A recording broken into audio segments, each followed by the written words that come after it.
you just finish your show, you finish, you are walking back home after this amazing performance of a magician.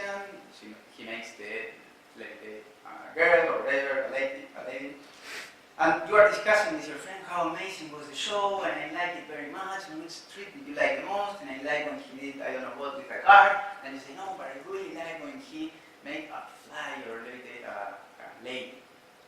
And you say, yeah, your friend said, yes, it was amazing, but I really like the hat that he has. And you say, hat? Yeah, the hat. Remember the hat that he had when he was making it? I say, no, but I do remember a hat. I think you are confused. It was hair that had the hat. So that kind of is, it's a small exaggeration, but what happened, that conversation that you could have about a magic show immediately after that you saw it in the theater.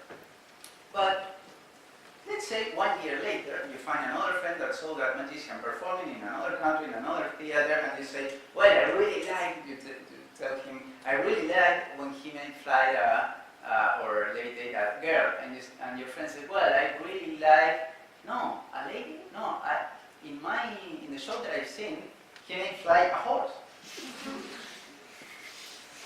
And believe me, you always wanted to be flying a horse.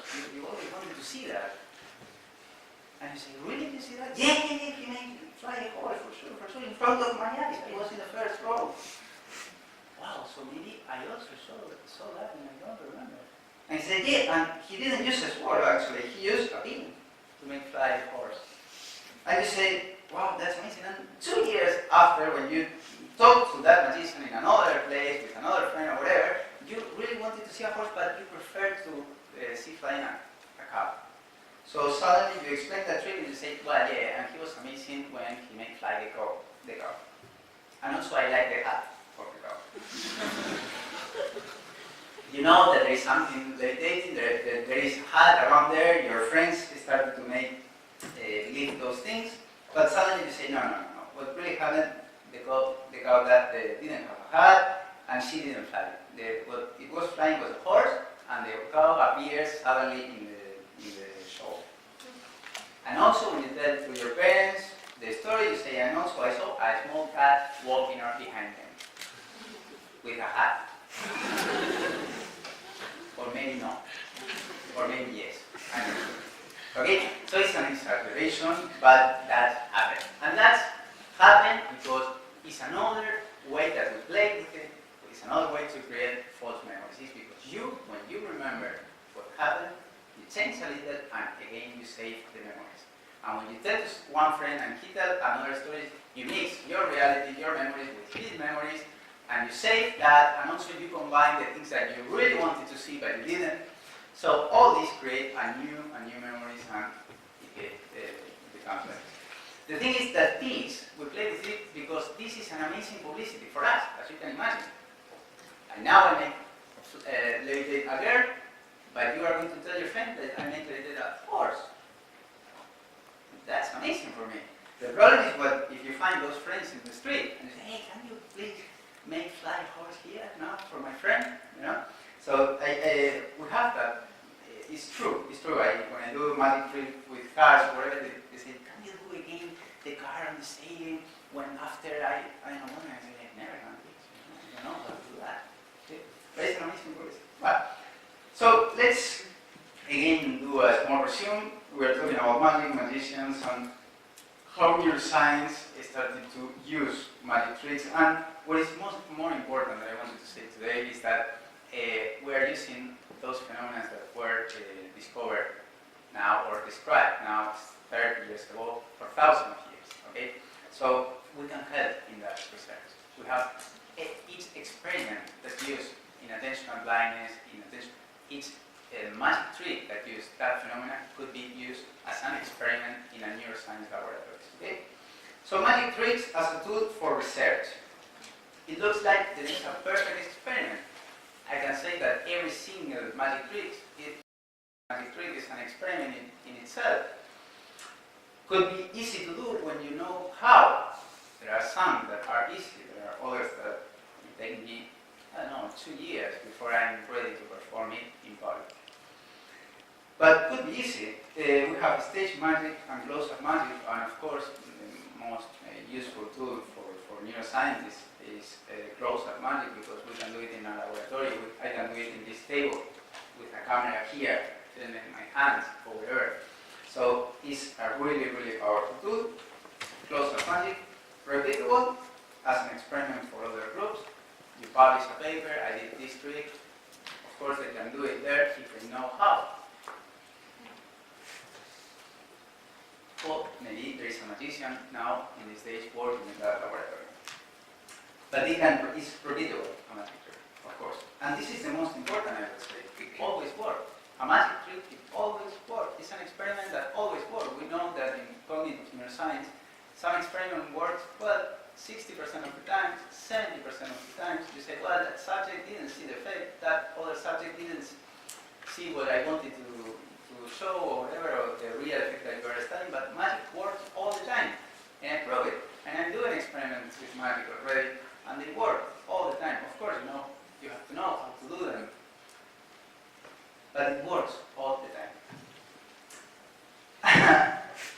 And for children and adults. It's like a publicity, but it's true. I mean, you can study with magic children, because we have tricks for children that doesn't work in adults, and we have some tricks for adults that don't work for children. Okay? If I make fly a pen for a children, and I make fly the pen, he's going to look at me, and he's going to continue with playing with his ball or wherever there, a football, because he don't know. He doesn't know that the pen doesn't fly. Could fly, I don't know. He doesn't have experience of that. He doesn't have memories of that. He's not sure about that. So maybe what is the mystery in that? So we have that. Techniques that we are applying with magic, neuroscience with magic, eye tracking. Most of the authors that you can find now that published already with in Neuromagic, they do work with eye tracking experiments. EEG, we are trying this. We are doing this. I'm an experiment doing electroencephalogram, this time ERPs, and fMRI. There is one paper that you can find of Gustav Kuhn and others, psychologists from Great Britain, that he's working on Neuromagic. So, well, magic is amazing, magic is a powerful tool, magic is perfect for laboratories. I love magic and I want to work with magic. Okay, but the work is not like this. Unfortunately, there are some restrictions. And let's say that this is the work of magic. I wanted to represent with this hat, the top hat, that we make appear many things from it, okay? And this old hat represents the magic word, the magic tissue, we can say. And here inside that hat, the magician is free. Absolutely free to perform, to use all the tools that we have in the magic theory, to direct your attention doing this or that, or using sounds or whatever. But if we bring magic to laboratories and we make a zoom of that tissue, we find the first restriction: time. Your trial has to have 7 seconds. You have to do the movement in 7 seconds. You have to make appear this in 5 seconds, in 3 seconds. Time. Another restriction: movement. I said before, if I show you this here and a point and I make it disappear here and now we blow and pah and magic, you cannot do that in a laboratory. Because if you are filming that experiment, you are on a screen and everything has to happen here. Everything has to happen here. So I have to make disappear the point here, which is a restriction for magic, as you can imagine, because the visual misdirection, we are very restricted. Okay? Another thing, expression. I have to be neutral. Okay? If I do a magic trick for a subject, I don't have to say, and now look, the coin and back, and now, wow. I have to be neutral. I have to be also, not sad, but just, smiling a little, but all the time the same face, because I don't want them to pay attention to my face. I want them to look at my hands and what is happening in my hands. Very, very important restriction, but the most important restriction that is the most important actually, number of repetitions. Okay, cognitive neuroscience experiments, we need 500 trials. Do the same movement 500 times. We have, you very well know that we have that expression in magic that we say you never do the same trick to the same person. Because now they know, and they know where to look. Well, no one, not twice, 500, 300, 700, or whatever you need. Because you have to do areas, you have to take the noise out of the data, or whatever. Numbers of repetitions. So those restrictions mark the area of work of Neuromagic. Okay? And this is very important to take into account if you are going to work, or if you want to apply magic in neuroscience laboratories. Okay? Area of work. So in the laboratories, let's go back to the world of magic, the magic tissue, and we add this piece of area of work. It's very small, very, very small.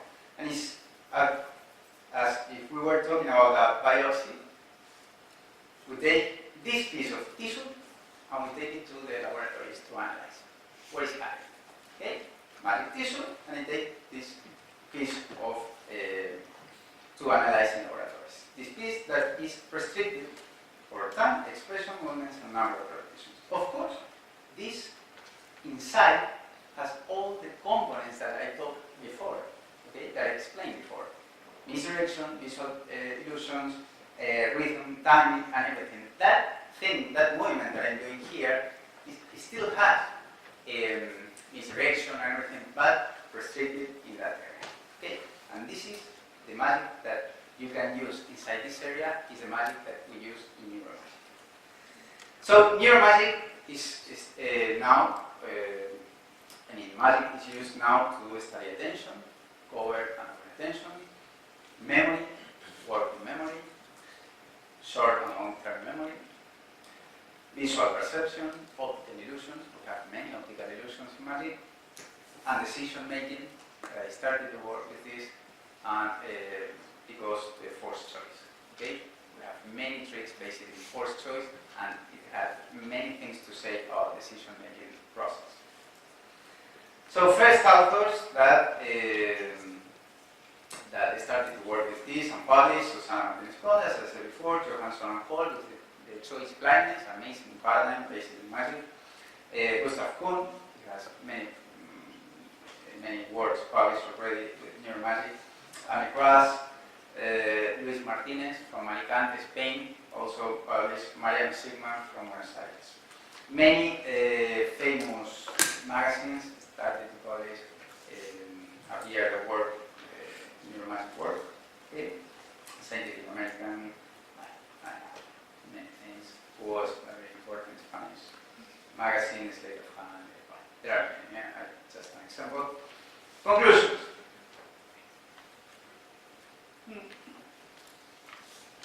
Neuromagic is a new discipline, and we have to know that we are molding this. I'm molding this. Gustav Kuhn is molding this. We are a few neuroscientists starting to work with this and trying to see how we can use the magic in the neuroscience laboratories.